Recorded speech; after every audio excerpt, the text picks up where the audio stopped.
Els famosos el músics de la festa? Es pot viure d'això? No se hacen famosos, no. Se puede pasar el rato bien, divertido, con los amigos. A veces te pegan unas palizas tremendas que cogerías la dulzaina, el instrumento, lo tirarías al tejado porque te machacan con la calor en pleno verano. Pero bueno, las verdes por las maduras. Composa vostè peces musicals per a fogueres, belleses? Sí, compongo piezas, pero para dulzainas, para hogueras. Para la belleza le dedico una muy bonita, la Villa del Fot del 2008.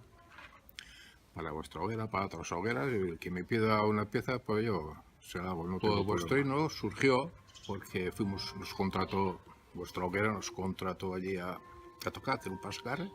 Y yo soy hija presente, digo, ¿tenéis himno? No, no tenemos himno, pues yo te hago, ¿no? Eso no hay problema.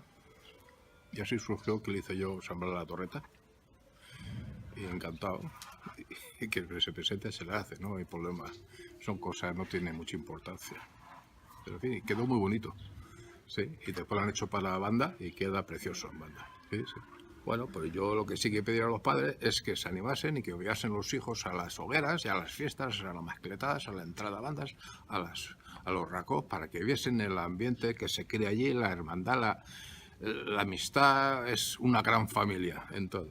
Y entonces que se integre y que vea la gran calidad de gente que hay entre las hogueras.